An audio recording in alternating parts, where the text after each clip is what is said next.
Teman-teman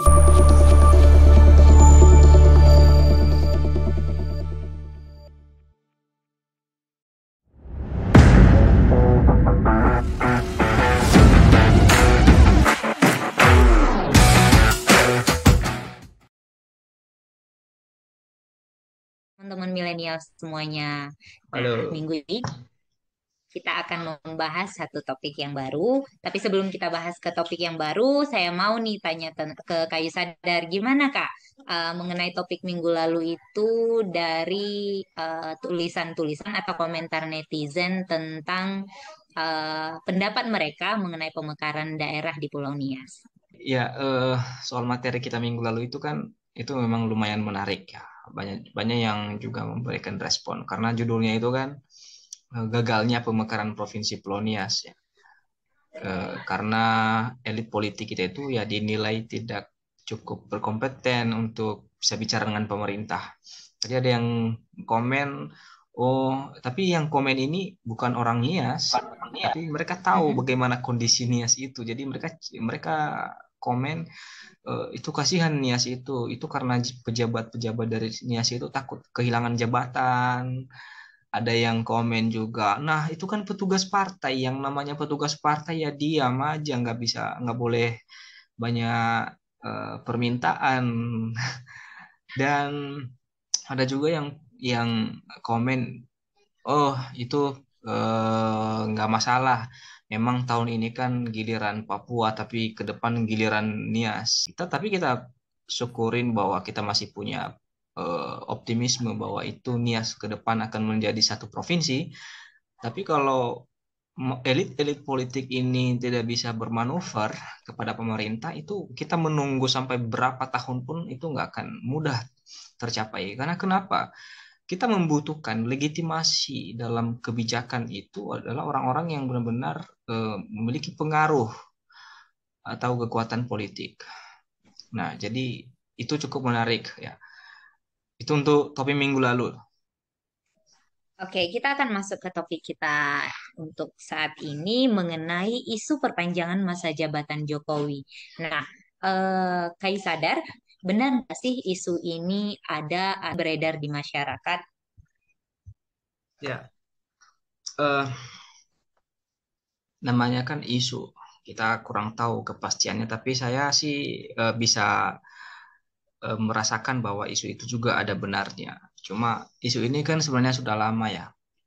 Dulu itu beberapa bulan yang lalu ini isu sudah berkembang dan banyak menuai protes di beberapa daerah, sehingga banyak juga mahasiswa yang turun untuk berdemonstrasi karena ini kan sudah tidak sesuai dengan konstitusi kita.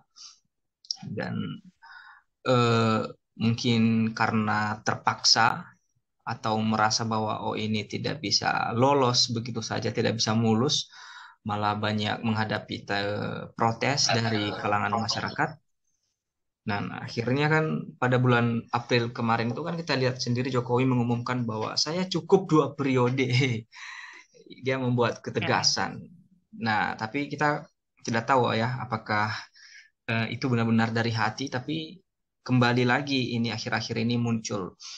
Jadi untuk perpanjangan masa jabatan presiden ini ada dua versi sebenarnya. Pertama, bagaimana mereka berusaha untuk menunda pemilu dengan alasan-alasan tertentu, alasan eh, ekonomi kita sedang terpuruk dan perlu diperbaiki. Tapi mereka sih tahu kalau ekonomi terpuruk. Tapi di lain sisi mereka mengaku bahwa ini kita ekonominya bagus. Dan yang kedua, desain kedua itu bagaimana Presiden Jokowi ini bisa duduk di sampai 3 periode, artinya bisa mencalonkan kembali setelah periode kedua ini selesai. Dan itu dulu ditantang sekali. Nah, ini dipaksakan. Jadi ada pihak-pihak tertentu, kita tidak tahu apakah ini sengaja didesain untuk kepentingan, kita kurang tahu. Jadi sepertinya eh, mereka memaksakan untuk melakukan amandemen terhadap Undang-Undang 45 supaya ini bisa digolkan. Tapi pemaksaan seperti ini kan sebenarnya tidak urgent ya, dan kelihatan sekali memang ini tujuannya untuk kekuasaan, untuk kepentingan-kepentingan tertentu. Jadi ya, kita kurang tahu apakah isu ini nanti akan terus bergulir lagi atau eh, seperti apa, kita akan melihat saja. Tapi saya sih secara pribadi ya, saya merasakan sepertinya ini juga masuk dalam opsi. Ini masuk dalam opsi yang sengaja didesain sebagai senjata untuk, tentu saja, untuk menghadapi perhelatan politik di Indonesia ke depan. Gitu. Nah, menurut Kayu Sadar, apa sih alasan yang melatar belakangi atau pihak-pihak tertentu menyebarkan isu-isu ini ada atau hadir di masyarakat? Ya, menurut saya ada beberapa poin kenapa isu ini kembali dibangkitkan dan kenapa ini menjadi salah satu opsi pihak-pihak tertentu untuk menghadapi pesta demokrasi ke depan. Jadi yang pertama, ini kan sengaja didorong oleh kelompok-kelompok relawan.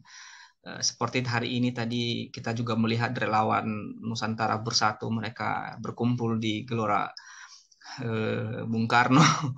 Jadi saya rasa bahwa mereka juga bagian-bagian yang mendorong itu, dan misalnya HIPMI bahkan kemarin ada sempat pernyataan dari anggota HIPMI itu, pengurus HIPMI, Himpunan Pengusaha Muda Indonesia itu, untuk segera Presiden Jokowi itu mengamandemenkan undang-undang ini. Jadi eh, itu yang pertama.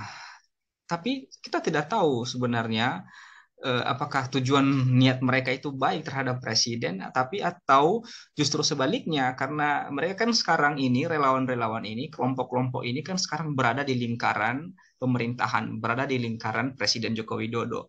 Jadi mungkin saja mereka tidak ingin Jokowi ini cepat-cepat berakhir, mereka ingin tetap masa jabatan ini bertahan, dan dengan begitu mereka juga tetap berada di lingkaran itu, berada di dalam pemerintahan, dalam lingkaran yang lebih dekat dengan Presiden Jokowi. Bayangkan kalau misalnya 2024 Presiden Jokowi sudah tidak lagi berkuasa, dan udah pasti mereka-mereka yang hari ini berada di situ bersama Presiden pasti akan eh, keluar, pasti akan tersingkir atau mencari tempat-tempat lain yang bisa menguntungkan bagi mereka.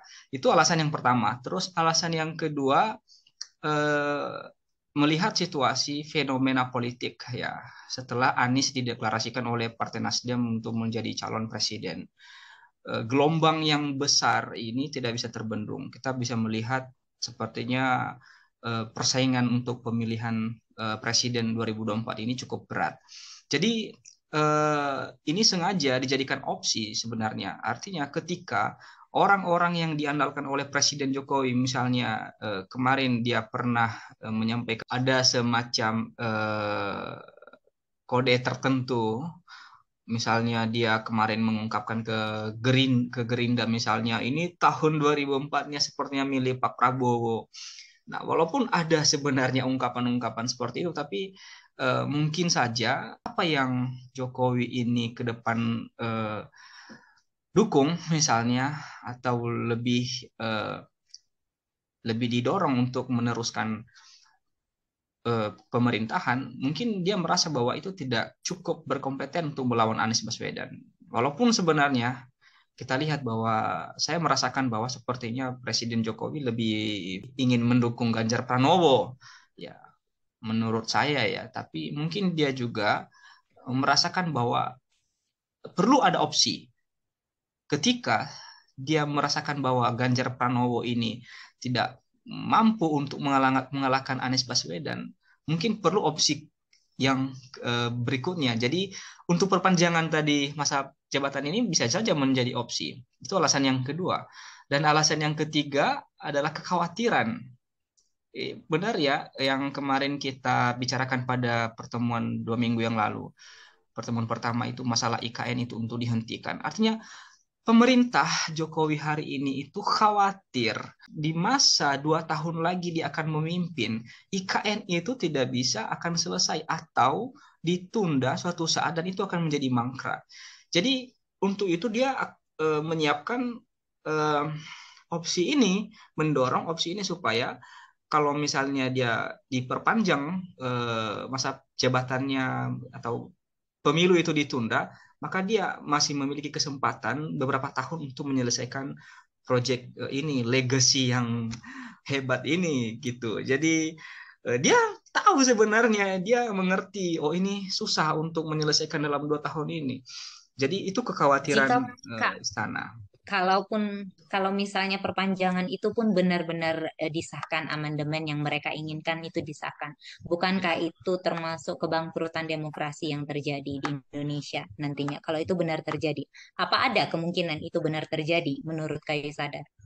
Ya, bukan hanya kebangkrutan, jadi eh, demokrasi ini sebenarnya hancur itu kalau sudah begitu. Karena apa bedanya kita berada dulu di zaman Orde Baru, kita beberapa para senior kita, orang-orang tua kita hari Pejuang, ini terus menyuarakan bagaimana melahirkan reformasi di tahun 98 gitu ya.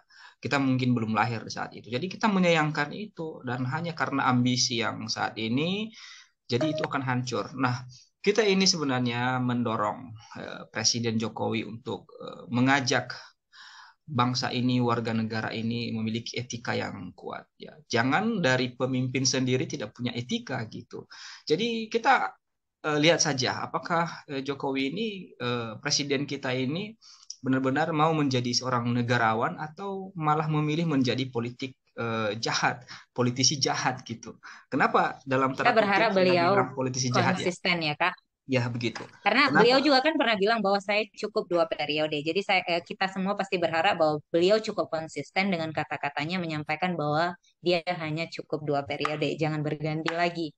Ya betul. Nah, kenapa saya bilang ini ada dua opsi. Apakah dia memilih menjadi negarawan, tapi kita mendorong dia menjadi negarawan. Tetapi kalau dia memilih untuk menjadi politisi jahat, saya menambahkan jahat itu karena gini. Ketika dia berkeinginan untuk menambahkan masa periode ini kan sudah melukai, merusak, mencederai undang-undang kita, konstitusi bangsa ini, dan ke depan akan dengan mudah semua pihak, siapapun nanti yang akan menjadi presiden, juga bisa menjadikan ini sebagai sejarah yang juga bisa diulang kembali dan artinya Ya, kita akan mengalami kemerosotan nilai-nilai etika.